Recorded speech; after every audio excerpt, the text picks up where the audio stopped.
Good evening, everyone. It's a beautiful day. Thank God for another wonderful day today to meet up with you during this Awaken the Leadership in You program. It's a pleasure that you are joining us tonight. We trust God that through this program of Awaken the Leadership in You, that at least you become mentally empowered in the name of Jesus Christ. Without much ado, what we're going to be continuing today is what we have started since November last year, but there have been a lot of programs in between then and now that have made us to put on the shelf completing the summary of this book called Cashflow Quadrant. Now, that's the book review. I shouldn't say review. The book summary that we are looking at. The month which we started this happened to be the month of Legacy, which was November last year. However, we continued with that for a while until we went into period of fasting and praying, and then reviewing the year and looking forward to the new year. So this time around, right now, this is the first one, and this happens to be the last Friday of this month.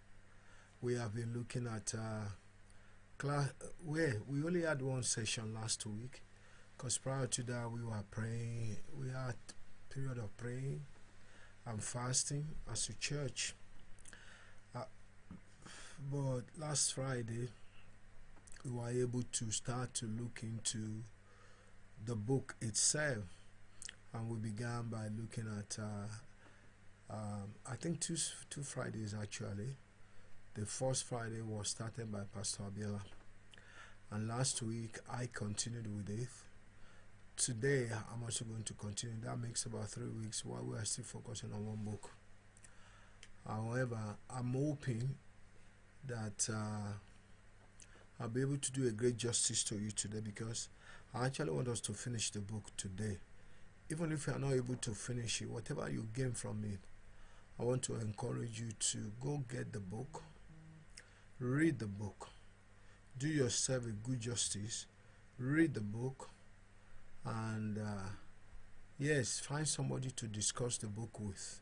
Find somebody that you can engage in conversation about the book, because that's how, through interactive dialogue, that is how you retain the essence of information or the essence of knowledge. The knowledge you give out is what you retain. The knowledge you gain and keep to yourself without giving it out, you lose it eventually. So it's like working with the axiom in the Bible that says whosoever saves his life will lose it, but whosoever loses his life for my sake will find it. That's Jesus' statement. And therefore, I think that's in Matthew 14 or 15, one of the two. So it's important that any book that you gain knowledge from, find a way of passing it out, find a way of giving it out. That's how you become a man of deep knowledge, because what you have that you give out is what you retain. Okay, it's a principle of life. So today we are going to continue with our cash flow quadrant, and this is addressing the issue of money management in our life, understanding how money is made. That's what cash flow quadrant is all about. How to understanding money, what money is, how to make it, how to manage it, and how to multiply it. That's what this cash flow quadrant is talking about. And when we say quadrant, it's not something that you really need to scratch your head about. It's just having a square divided into 4, and each part of the square, each of the 4 parts of the square is called a quadrant. Just like a quarter, if you divide a penny to a quarter, you'll have 25 pence, 25 pence, 25 pence, 25 pence in 4 places. It becomes a pan. It becomes a pan. A quarter is 25 pence. Half a penny is 50 pence. No. What am I saying? Half a penny is half a penny. For 50 pence is half a pan, and a quarter will be 25 pence. Even though we don't have 25 pence in the denomination of British coins, America has a quarter. Americans have a quarter, whereby their $1 is divided into 4. So each one of them is called a quarter. By the same token, when you're talking about a quadrant, you're talking about fourth part. The fourth part of a whole. The fourth part of a whole. A square, so to say. So tonight, I want us to just continue looking at the second section of the book that we started with, which is Cashflow Quadrant by Robert Kiyosaki. And I trust that the book will be of great blessing to us today as we look at the second section of the book. I have it open now, so what happens to it? It's closed again. Okay, no problem. All I need to do is have it reopened. Okay. Alright. Okay, I think I closed one of the books mistakenly that I have here. Alright. Okay.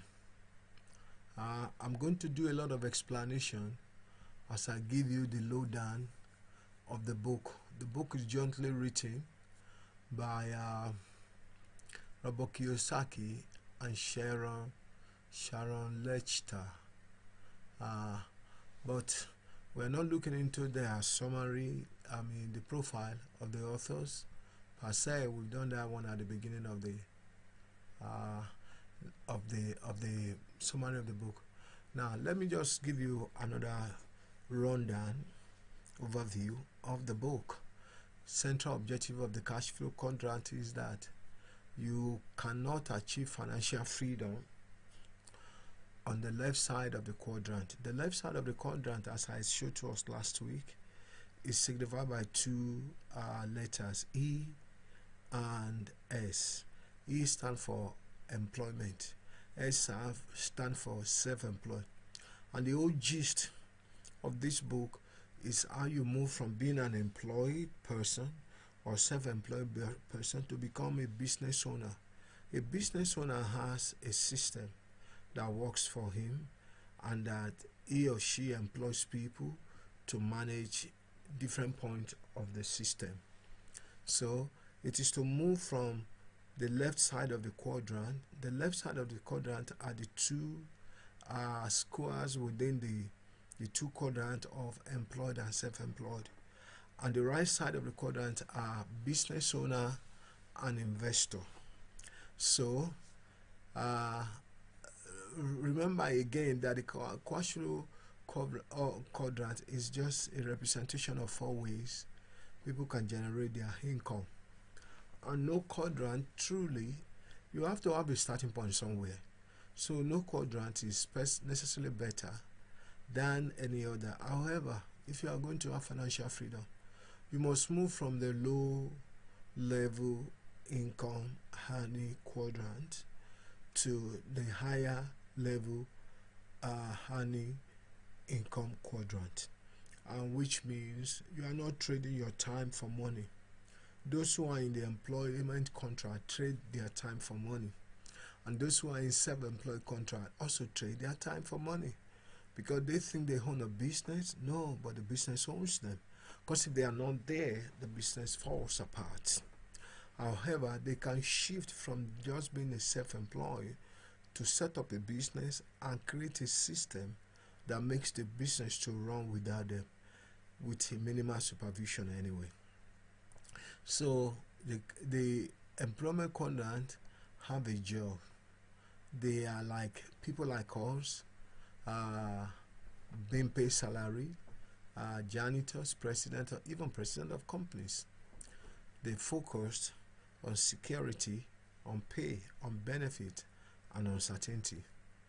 The job security is more important for those people in the employment sector, employment quadrant, than those people in the high sector, high quadrant or B quadrant, which are business owners or investors. So the S quadrant are do-it-yourself people who own their jobs. They like to get paid for what they do and not what someone else dictates they can hand. They take control and value independence over monetary rewards. However, these people focus on their charge out or commission rate. These are the professionals. These are small business owners, SME, small medium enterprises, SBO, small business owners, and commission sales people. Now, self-employed rarely, if ever, hire any employees, but prefer being hands-on, and that is what makes it that's what makes it known that they are not really owning the business, but the business owns them, because they can't move away from the business. If they move away from the business, it's going to collapse, because there is no sustaining system in place or machinery to keep running the business without their input, without their hands-on. So the B quadrant, once again, are business owners and builders. They are the opposite of self-employed people. Business owners love to delegate and surround themselves with smart employees who do the work for them. A business owner person is thinking constantly in terms of finding the right people. The litmus test for a true business owner is that they can be away from their business for a year or longer and the business will still be going. The I quadrant, this is where ultimately, if you are going to have financial independence and freedom, these are the people who put their money to work, making more money for them. So they have gained the mastery, they've gained the skills of letting their money work for them. While they are sleeping, the money doesn't sleep. The money keeps working for them and bringing returns. These are people who live on ROIs. What is a ROI? ROI is returns on investments. These investors, they invest in the fruit of other businesses because they look for businesses that have systems, that have credible people manning the machinery of the system. So because they are very interested in what returns that will be generated year in and year out, irrespective of the investors spend their personal time. They now spend their own personal time to pursue their passion, or to be able to use the time to invest in others. So investors build wealth using other people's money. These are people that are specialists in OPM. OPM basically means other people's money. And the quick question they always ask is, how soon do I get my money back? And how much income will I then receive for the rest of my life by making this investment? Now, let's quickly jump to today's one. Today's one has to do with the Wealth Builders Toolkit. You see, if anybody is building anything, you don't build only by your hands. Yes, you use your hands to handle instruments. So the instruments are the toolkits. So a wealth has to be built. Let me say that to you categorically. There is nothing like accidental wealthy man. There is nothing like if a man is accidentally wealthy, he will also be accidentally become poor with time. It's a question of time, because the money you don't work for, you won't know how to keep it. You lavish it. That's the reason why majority of people that win lottery, they end up become poor eventually, because they don't understand that money is a servant. Money is a tool. So the toolkit for building wealth that is revealed through money is what we are focusing on today. So, and the idea is that to build wealth, there are tools that are required. Just like anything you build anyway, if you want to build yourself, there are tools that are required. And when I say tools that are required, we can also say skills that are required in building yourself up.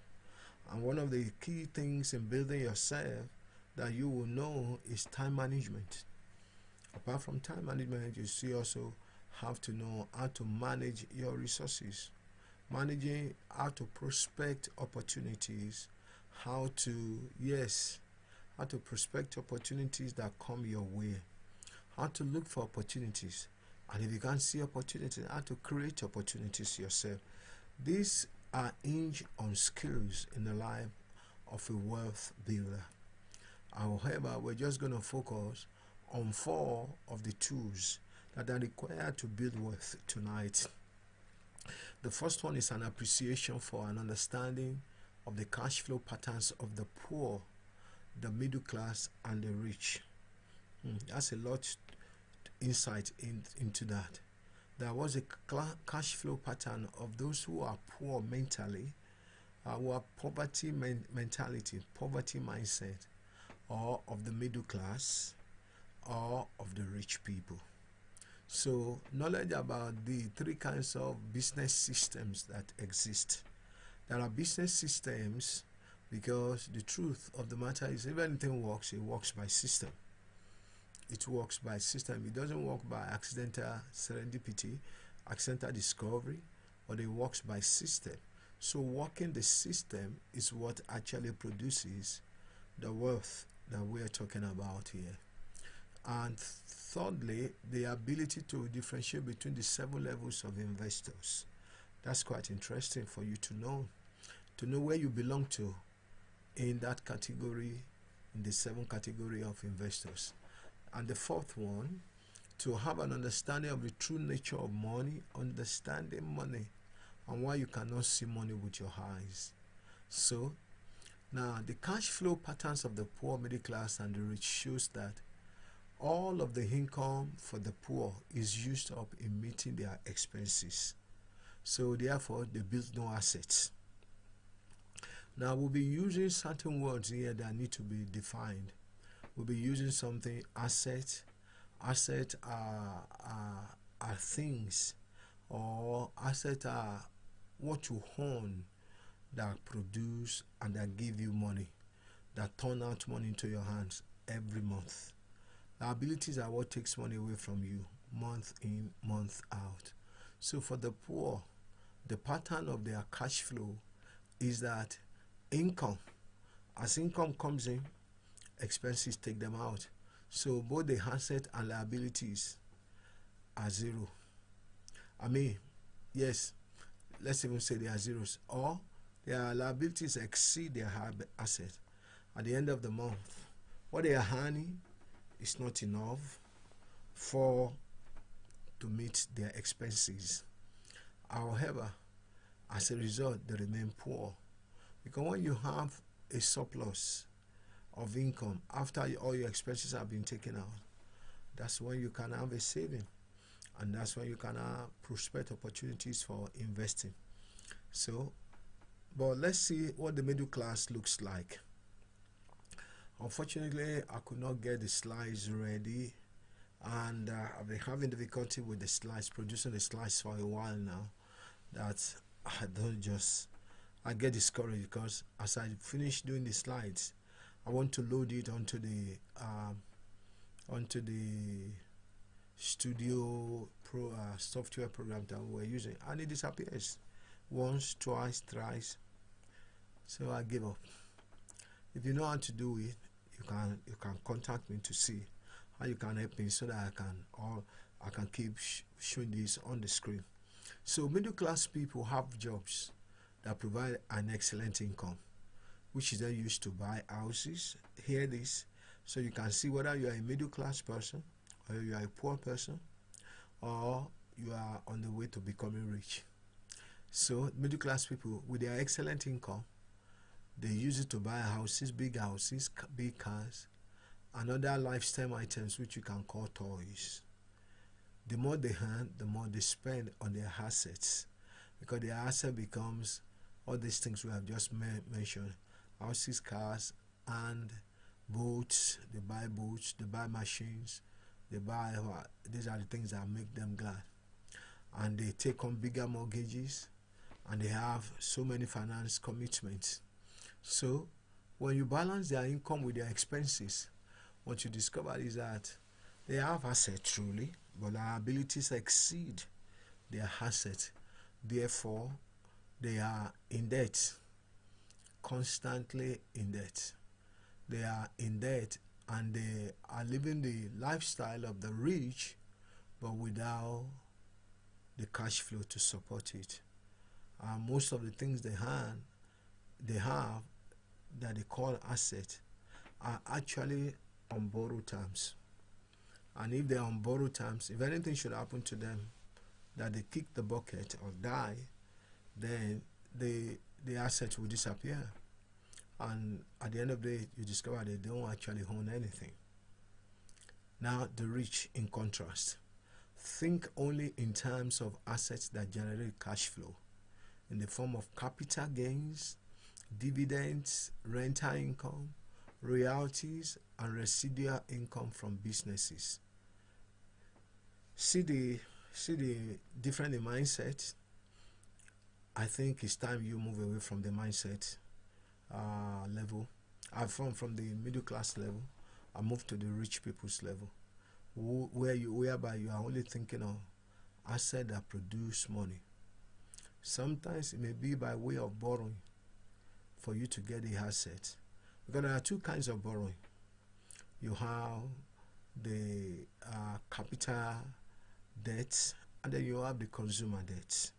Consumer debt is what you have when you borrow to go on holiday, when you borrow to buy a car, when you borrow to buy clothes, when you borrow to buy shoes, when you borrow to buy anything whose values don't appreciate with time, whose values at the second-hand value have gone down, and that don't really match what you paid for originally. So that's consumer debt. Consumer debt is what you have already spent the money on, and yet you are still paying for it years on. And what you have spent the money to buy does not appreciate in values at all. So think twice. If you think you are a middle income earner, you need to redefine your position and move further and try to move towards becoming a rich, belonging to the rich people. And the rich people don't show you through their lifestyle per se. They don't flaunt it. The true rich people don't really flaunt it. So because things bring money home to them, they own their time, because their money has gone to work for them. But their money putting the time in investments, in businesses, in systems that they have put the money to, and in rental income from houses they own, from royalties of books, royalties of their inventions and all that, and then residual income from different businesses. So their asset base, rather than their work effort, generates the income level they choose, and they are the one who choose their income level. How much they want to earn on a monthly basis to meet their expenses that determines how much they are investing to bring back return to them. Okay, so that is very, very important. Now let's see three kinds of business systems that these investors tend to invest their money in. To move to the business owner sector, you must have a business system within which you have employees working for you. Sometimes self-employed start as giving time to their business to build a system. While they build a system, they might be the accountant, they might be the janitor, they might be the cashier, they might be all these things. I've forgotten this type of business that they call sole proprietorship. That's the kind of business we're talking about here, because they add everything to the business. However, as the business grows, the business begins to assume a life of its own. It becomes an entity by itself, becomes private limited company. So, and the business system effectively serves as the bridge by which the transition from the left side of the quadrant, where you have employed quadrant and self-employed quadrant, to the right side can be made. You can switch over. Sometimes it's not an abrupt switchover. Nothing happens abruptly in the life of businesses. No, it takes processes, months of processing, years of processing, and then gradually you see the business is shifting to assume a life of its own by having a business system in place and in operation. So in addition, if you ever hope to get additional investors in your business, you must have a system in place. So let's see the three types, because I'm interested in the third type of these business systems that I want you to hear tonight. Now, you either become a business owner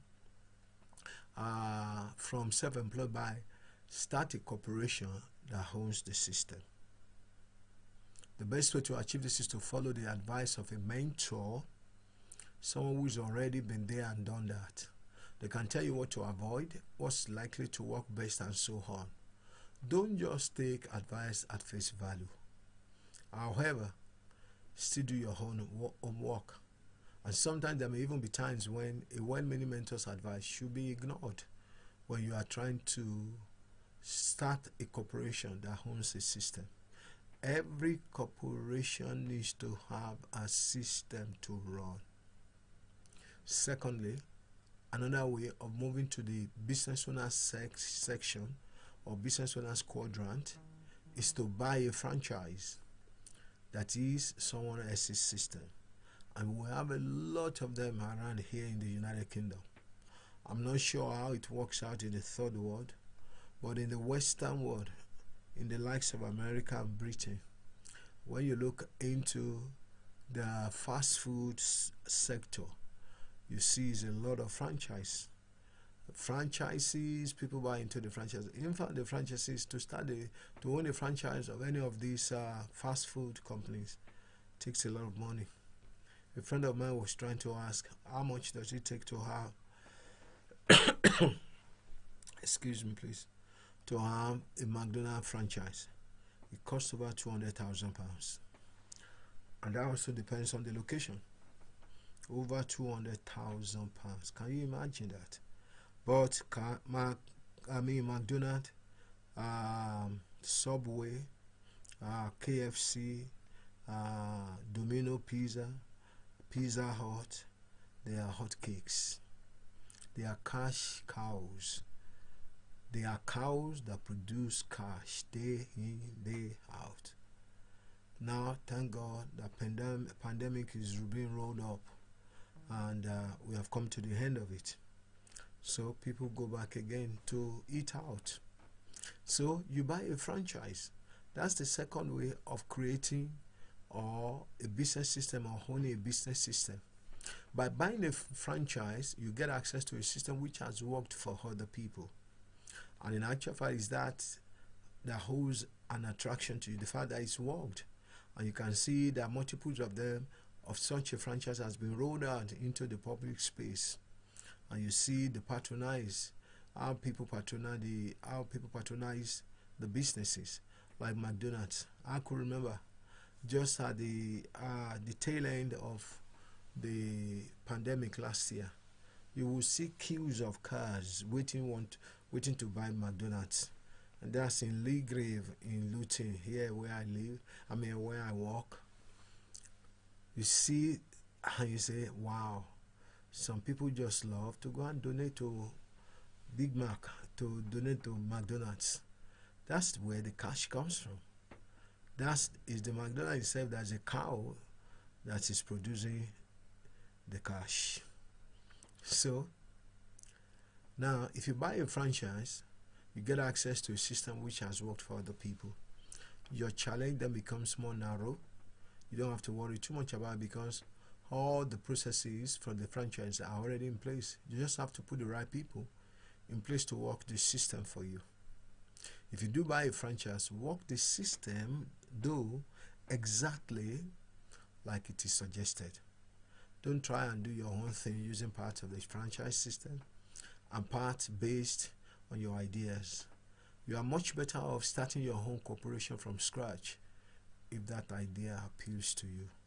But if you are buying into the franchise, stick with it wholeheartedly to see how it works. Yeah, if you want to perfect it, then get out of the franchise and create your own system and franchise the system.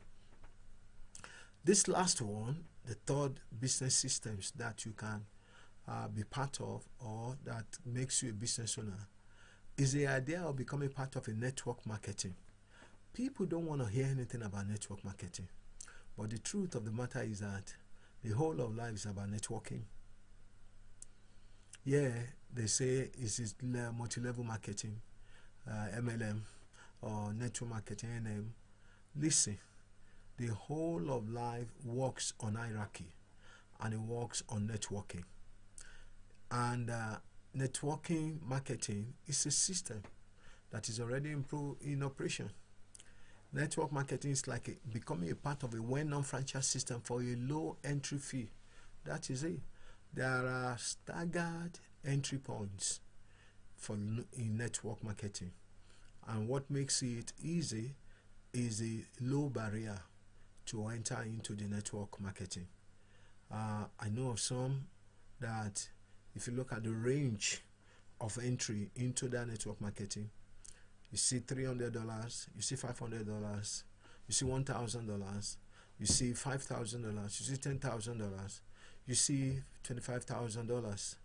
In fact, I know of one also, $300, $500, $100, $1,000, $2,000, $3,000, $5,000, $7,000, $10,000, and up it goes. $15,000, even up to $100,000. And there's a contract that is entered into. So, but that works on a system too.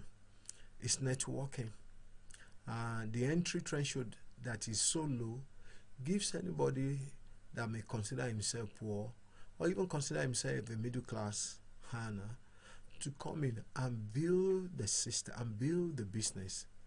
It involves a lot of hard work to build the networking. And the good thing there is it's a win-win proposition.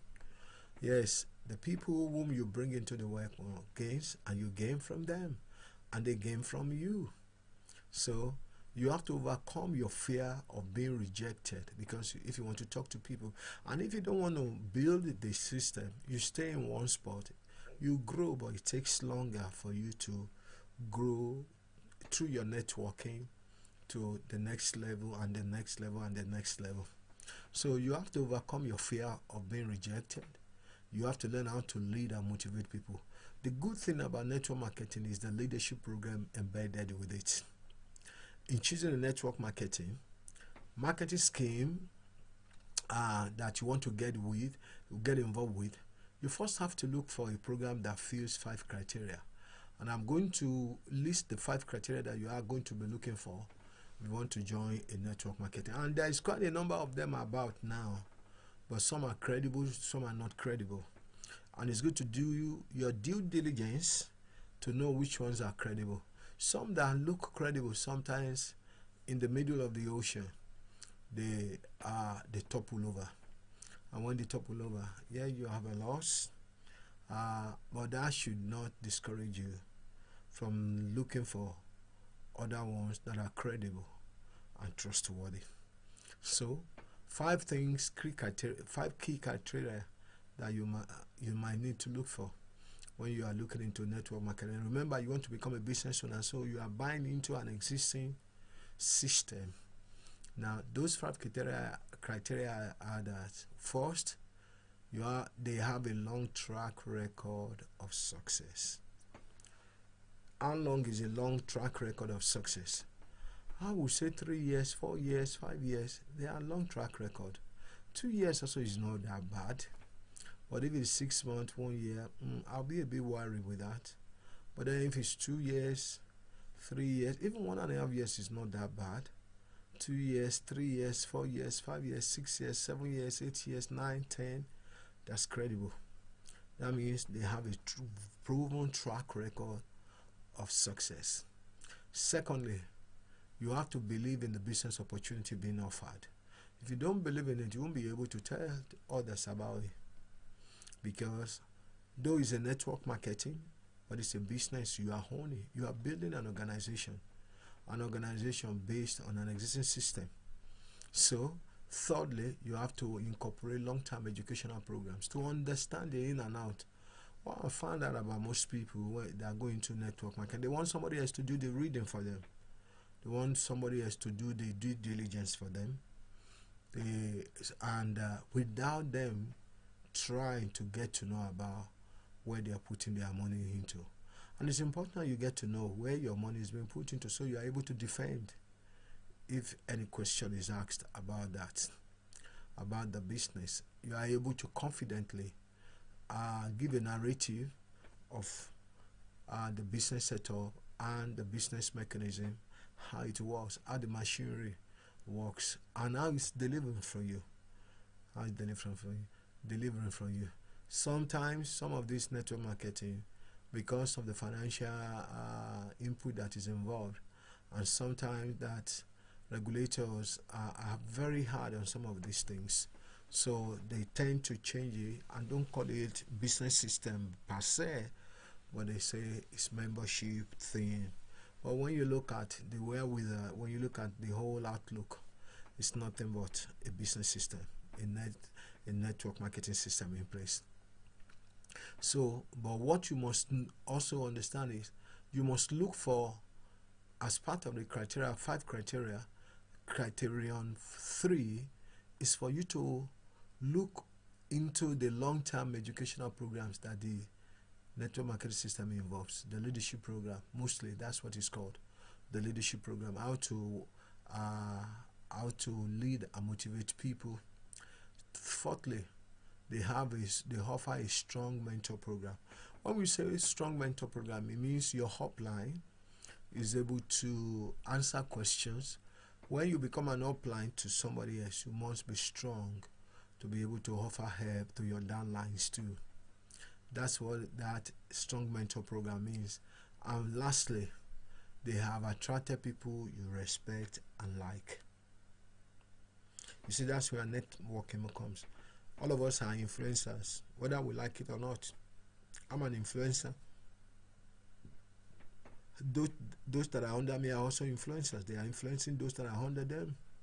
And I have people that are influencing me in the business world, in the spiritual world, in the academic world, in the ministry world. We all are influenced by one person or the other. Most times we are attracted by their gift, we are attracted by their proficiency, we are attracted by their effectiveness, we are attracted by their integrity or character. So, but somebody is influencing you somewhere, and anybody that is influencing you is will tend to you will tend to believe them, you will tend to trust them, you tend to respect them, you tend to like them. That is it. But know fully well that most influencers, they go through things that you don't know, and they have big hearts, they have big shoulders to carry responsibilities that others don't have. I have seen some people who want to be like their mentor, but they don't want to go through the pains that the mentors went through. They just think it's suffered to them on the platter of gold. No, there's nothing like that. There's no free lunch anywhere. No free lunch at all. So it's important for you to be realistic, to know that, yes, if you want to walk the path of the greats, you'll have to wear the shoes of the greats. And in wearing the shoes of the greats, your feet may not fit into it at first, and you may develop blisters in your feet, but endurance is the name of the game. It is not any other thing but character producing processes. So if those 5 criteria that I've mentioned, that is, have a long track record of success, believe in the business opportunity being offered, if you doubt about the business, then don't go in. Incorporate long-term educational programs. Offer a strong mentor. I also offer a strong mentor program. And lastly, that the business have attracted people you respect and like. So if those criteria have then therefore been met, look at the product being offered. Is this something you would actually use as a consumer? Would you feel comfortable convincing your friends to part with their hard-earned money to buy it? If not, don't get involved. Your heart won't be in it. Your heart has to be in what you're doing. So going into network marketing has to be a long-term commitment on your part. It's not quick rich. It's not get rich quick scheme. No, you're going to be investing a significant amount of time in building your organization, and your organization is your downline. If all goes to plan, that investment will deliver to you long-term passive income, and that's what investors do. Investors look for ways to earn passive income. They look for ways to consistently earn it, where their money can be working for them instead of them working for money. Because when you work for money, you trade time for money. If you don't put in hours, then you don't receive anything back. But when you have now learned to let your money work for you, your money goes to do the work and bring you the same equal money you can get from putting in your time.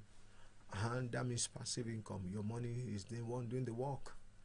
That's the gist of all this cash flow quadrant. So that means you are becoming an astute investor. You are moving in gradually.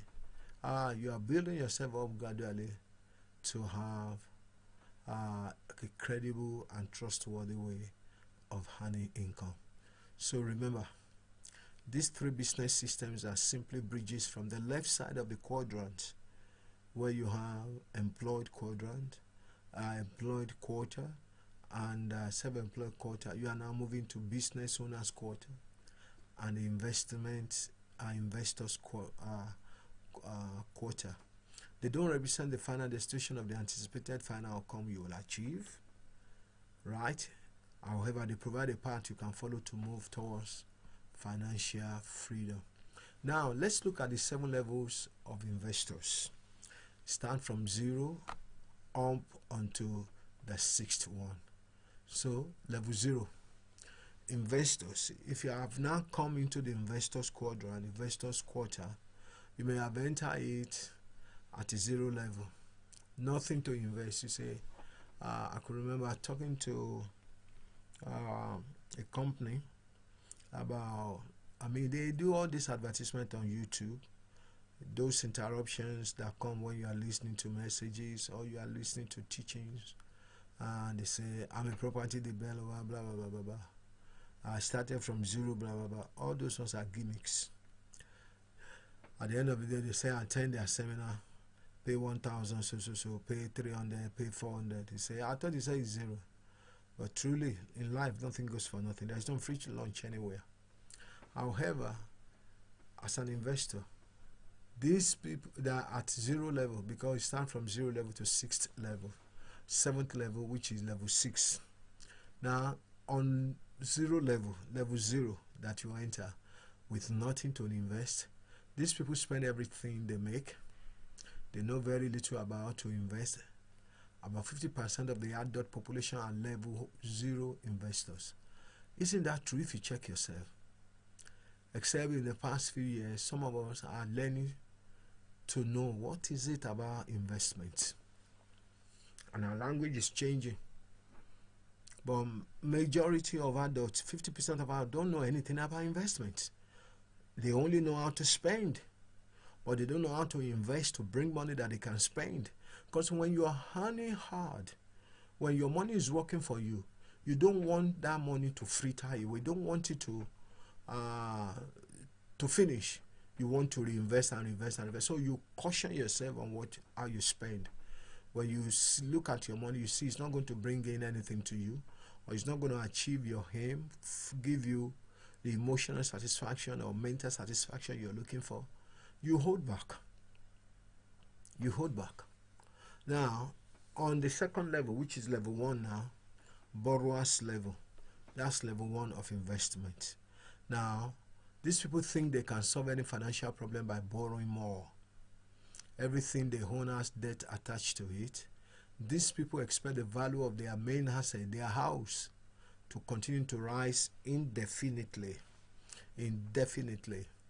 They spend more than they earn and think lack of income is the problem. No.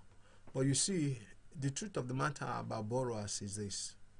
Yes, even if they have their home as their home main asset, the positive equity on the home, they know how to turn it to reproduce, to get more. As long as they are not borrowing to spend on consumption, I beg your pardon, on consumption, on buying things that don't produce, that don't reproduce for them. So it is not the lack of income that is the problem for borrowers. It is nowhere when they borrow what to use it for. Not using it to buy new cars, because those new cars don't come back producing for you. Except you're using your car for business, like you're using for Uber, or for cabby in UK, professional cabby. That's that I mean. So, level 2, savers. These people save now so they can buy for cash in the future. Their aversion to debt makes them unwilling to take any risk whatsoever with capital, preferring to earn whatever interest the bank pays to the return they could generate by studying out investment options in better detail. You see, these are also people who save. They have so much money in their saving, but it's just sitting in there. They feel comfortable and save. They save by just looking at that money without them thinking they need to put this money to work. The bank is giving them 0.5% per annum or 2% per annum. On top of the 2% per annum, the HMRC will still take a tax of maybe 0.5% or 1%. Though technically they just have 1% being returned to them from whatever money they put in the bank. The bank uses the money in the money market to gain more, but the bank is not there just to make money for you. They are there to make money first for themselves, and then for you who put your cash under their care. So savers, women that don't understand anything about investment, a lot of them belong to this. And men that are always skeptical men that are afraid, frightened men. This is where they belong. And the more they are growing, the more the saving depletes. And not only that, inflation eats into the saving. That whatever they have in their account that can buy certain things today will not be able to buy the same things tomorrow. So the purpose of saving is not to keep it on buy, is to be able to invest when opportunity comes. But there's people who just love saving. It's good, it's a good habit, but it's the least form of making money. Then the next level, level 3, we start from level 0, 1, 2, now level 3, which is the 4th level. Smart investors. These are often intelligent people who have specialist skills in their professional field, but no investment expertise. Therefore, they will turn everything over to a professional advisor. They become cynics, specializing in the reasons things go wrong. Throw caution to the wind and dabble in everything. Smart investors. Smart investors are, listen, the fact that somebody studied finance in school does not mean he knows how to handle finance. It's just a smart investor. It's just an intelligent finance student, but it's not street smart. You have to be street smart for money to work for you. You can't be professional. How many professional financial advisors that are poor, that are not going anywhere fast? So most smart investors are looking for the financial home run, the one big investment that sets them up for life. The only problem is that when that investment comes along, they don't know how to recognize it. They don't know. They have, even financial advisors, they have money coming in, but some of them just squander it. They are not street smart. Level 4. Let's look at level 4, which is the 5th level of investment. These people are patient and have a long-term plan for where they want to head financially. They invest in their education first, and they move forward deliberately and prudently. They also balance their financial habits to create an investment dedicated revenue stream. Yeah, can you see that? They balance their financial habits to create an investment dedicated revenue stream. Then level 6. Level 5, we'll call it sophisticated investors.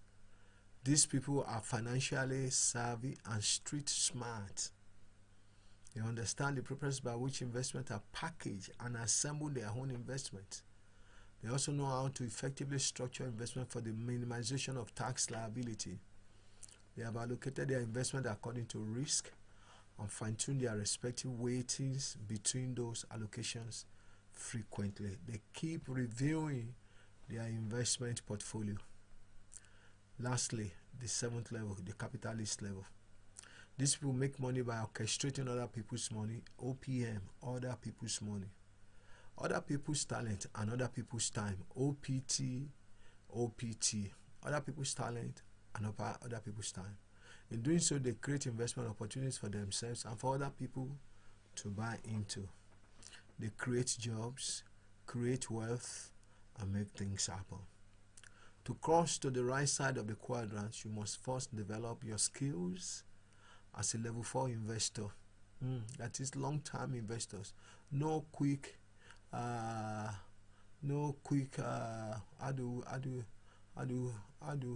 microwave investment here. You must first develop your skills as a level 4 investor. Once you become a solid level 4 investor, what's level 4 investor again? The people are patient and have a long-term plan for where they want to head financially. They have a plan and they stick to their plan. They invest in their own education first. They get to know what they are investing into. They understand it. And once you become a solid level 4 investor, you can then move on to level 5, where you become sophisticated investors. Or in rare cases, you move to level 6 if you are so inclined. That is where you become capitalist, where you use other people's money, other people's talent, and other people's time. You create investment opportunities for yourself and for other people to buy into. You create jobs, you create wealth, and you make things happen. Oh, that's where I would love to move to. Level 6, capitalist level, where you can create jobs, create wealth, and make things happen. So if you attempt to move straight to level 6 without learning the disciplines of level 4 first, your jump will only be temporary. Wow. Your jump will only be temporary. So next one, quickly, let's see what I can cover in the next 4 minutes. The true nature of money. Understanding money now. In actual fact, this should have been the first thing for you before you make it, you manage it, and you multiply it. First of all, understand the nature of money. In dealing with money, what the eye sees is only a very small part of the picture. Of greater significance are the things that cannot be seen. The nature of the transaction involved, the debt incurred, the risk factors, the market, and numerous other things. So to train your brain to see money, you must become financially literate. To become financially literate, you learn to use the words and numbers the people who work with money day in and day out use. Become intimately familiar with the terminology. Yes, learn the jingles, learn the jargons, learn. Every industry has their own language. So learn the language of investment. ROI, what does it mean? Capital debt, what does it mean? Consumer debt, what does it mean? Liabilities, assets, what do all these things mean? Those are the jingles you have to learn. capitalist, smart investor, saving, borrowing. So what do all these things mean? You have to learn the terminology. That's how you begin to understand the nature of money. Learn to recognize what real risk is. What is a risk? Taking bad advice or being uneducated is risky. Putting money to work in an investment you understand is not. Putting money to work in an investment you understand is not a risk. Thirdly, learn how to make numbers talk. Work with numbers for so long that they become second nature. This does not mean loving mathematics, but simple arithmetic. Simple arithmetic. Being able to forecast, being able to project, being able to plan with figures. So that simple habit alone of working with numbers to the point that it becomes your second nature will help you understand money better than many other people. Fourthly, whenever you think of asset and liabilities, be very clear to whom something is an asset and to whom it is a liability.